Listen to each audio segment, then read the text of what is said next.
Last time on Just Turtles, we took you through one of the most incredible and unique turtle collections you'll ever see with our friend Maurice Rodriguez. Maurice is one of the co-founders of the Turtle Conservancy, and he exemplifies what it means to be a positive force for collaboration and meaningful conservation work. Kids, if you want to make a difference for turtles, do your best to be like Maurice. If you follow the channel, you've seen that some of our videos have been getting a bit on the lengthy side. So we decided to break the footage from our incredible visit to see Maurice into two parts. The following is the exclusive bonus footage that you'll only see here on Just Turtles. Subscribe.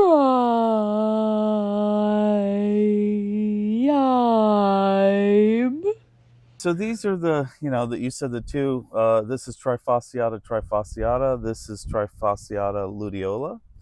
And the only way I can tell them morphologically is this one just has a lighter carapace, and I've also raised it from a hatchling, so I kind of know them, and it's bigger. The adults of this one are the biggest Trifasciata I've ever seen in my life, and I think Chris Hagen said the same thing. They're over with the Billings, the adults, and they also said they're the biggest they've ever seen. They're massive. I've seen they're like big Cyclornata, and that threw me for a loop because they're not Cyclornata, but they are the size of. Yeah, I always thought you're right. I always thought Cyclornata were the largest. But these for sure are the biggest I've ever seen ever.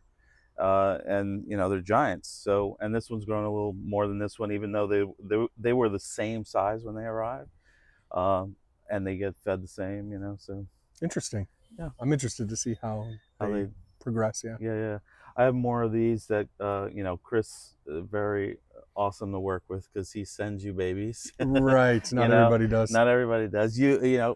Anthony will talk about something he just sent me, which is I'm excited about. We're going to work on together. But yeah, it's great to get animals back when you have adults out on loan, and I want to raise these up and get some groups going.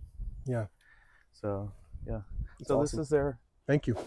So these are Burmese stars, elongata, and there's one spinosa in here. Interesting. Yeah. So these were being kept at Mount Olive High School with the program I have with them, and in the spring they bring them back to me so they can be outdoors, and so the teachers get their summer break kind of thing, and they're doing fantastic. They've all gained weight, and two females laid eggs, which is kind of interesting. They weren't fertile, but it's their first clutch. We know that for a fact. First clutch ever because they're young animals. They're young animals. They came from the Turtle Conservancy. They never, laid eggs out there, and for the first time they laid. So I'm excited. So they're going to start laying already. And then this pair of elongata came from Crutchfield's collection. Everyone kind of knows he's having some issues with where he's going to live next or whatever, and they ended up here. This pair, there's a large female. So those are older turtles, I'm sure. There's a male. Older than these young Burmese stars.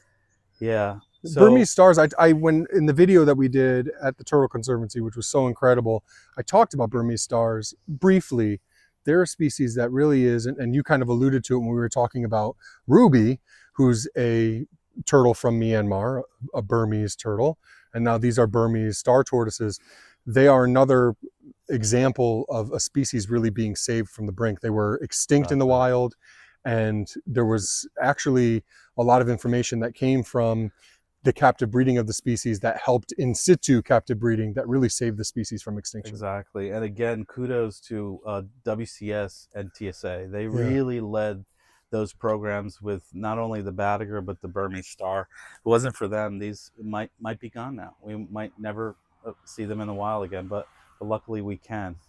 Now, I don't know what your knowledge and working experiences with them, but my understanding, so Burmese stars get larger than Indian stars. Much larger. They're the same genus, so they're in the same genus.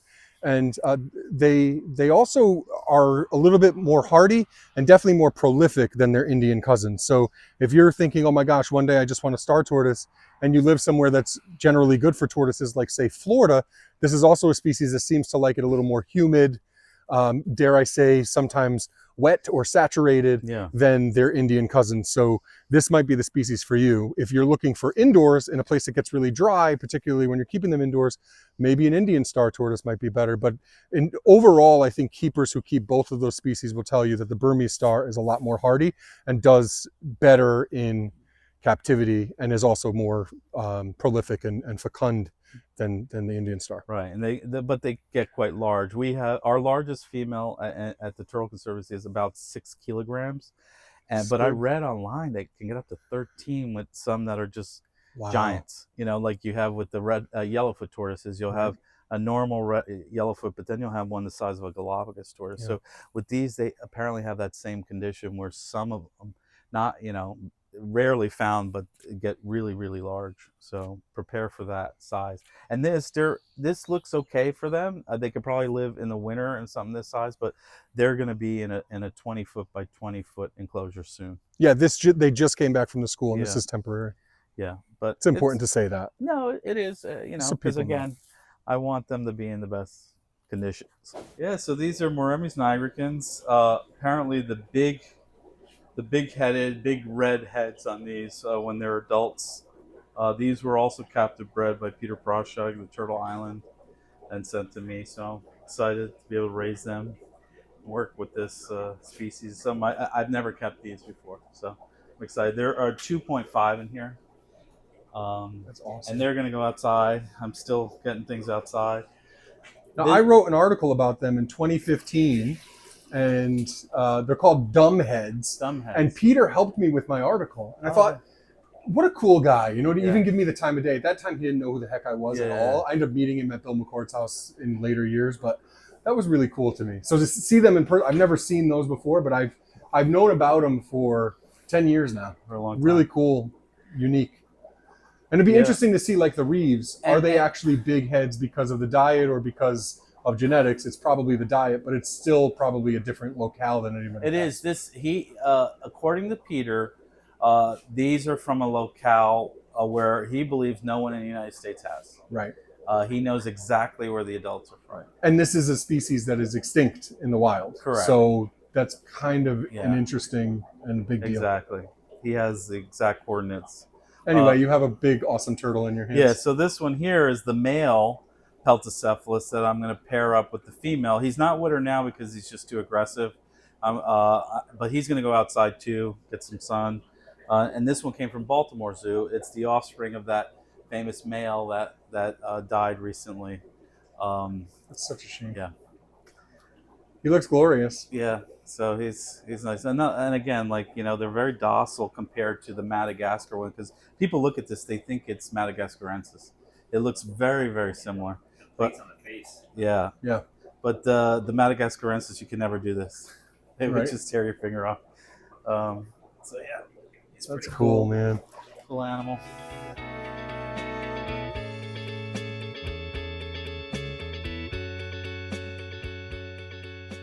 This is obviously a pig-nosed turtle that was confiscation. It came into the U.S. They were caught at LAX it was a little baby when it came here, and it's growing. When it first arrived, it had the little spikes, right? Because they defend against fish or whatever predators. But the spikes are going away, and it's just growing real nicely. And they thought it was blind when it came here, because when they hatch these, they hatch them by the thousands, and they're kept in tubs. So the urine, just the ammonia, it burns out their corneas, and they become opaque. So they look like they're blind. But once you get them in good conditions, the right pH, they just bounce back. And this one's doing great. Awesome. I'm hand feeding him blueberries already, and I just want to make this thing dog tame. And this is going to end up as one of the animals at Mount Olive High School, because this is a perfect animal where they like to be pet. And I don't know if it's being pet that they like, or rubbing off the slime that gets on their back. They might enjoy that, because in captivity, the adults, they enjoy it. They actually will come up to you, and you can rub the slime off their backs, and they seem to enjoy that. The oldest living animal at the Bronx Zoo is a Fly River turtle called Freddie. He's been there longer than any other animal. How old is he? Oh, he went there as an adult in the 50s. Yeah. 57. Yeah. Still alive? Oh, he's Yeah. still alive. And the Bronx Zoo is also the only place to actually captive produce yes, Coreticeles and Sculpta, the Fly River or Pig-nosed turtle, that I know of. But kind of accidental. They didn't know. Right. It wasn't like they planned it. They found the hatchling in an exhibit, but they did produce it in captivity. So Sometimes lightning's got to strike somewhere. yeah. And I keep them here. You can see, this is interesting, the loaches that you see here. So these are weather loaches that I get from an Asian market, Korean market. They're used for a soup that they make. During holidays, they make this special soup. It's kind of like a delicacy. And they use loaches for it. And they have to be live for some reason. And I found out these loaches, because they're spineless. And they actually nibble on your fingers, kind of cool. But they're spineless, which is great if you're feeding turtles. No spines, no chance of injury. And they're like a mini eel. And they're just, it seems to be perfect for soft shells. Soft shells love those. Including matamatas. I kept matamatas here for a long time, and matamatas really enjoy eating these. But the giant soft shells that you see here, they just love them. So we have Pelusius nanus, sexually dimorphic. It's an adult pair, similar size to maybe our bog turtle in the U.S. And nanus, means small, so that's perfect name for them. They're great. They're going outside soon in one of those tubs. Hopefully start breeding these soon. I loaned it to this guy, and then he bred them. I haven't bred them yet, but he bred them. I don't know if it was. He's got the I mean, touch. technically it was a loan, but Yeah. I think it He was was more. helping me, It was more of like you were in a transitional, and I took Yeah. them for a very short amount of time. My So I house- actually got very lucky because number one, there were a lot of eggs I didn't hatch, but I did hatch one. But Yeah. it was a short amount of time. But it was great. He was able to. So at some point I will, and that's part of the just having the right setup here. The water gets wicked into the sand, and it just ruins all the eggs for me. Yeah. So I got to get them set up right.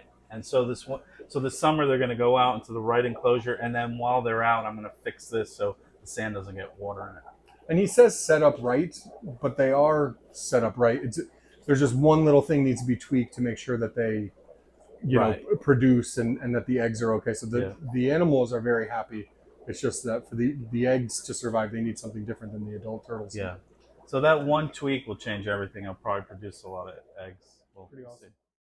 see. Hit subscribe, join the crew. Just Turtles. There's always something new.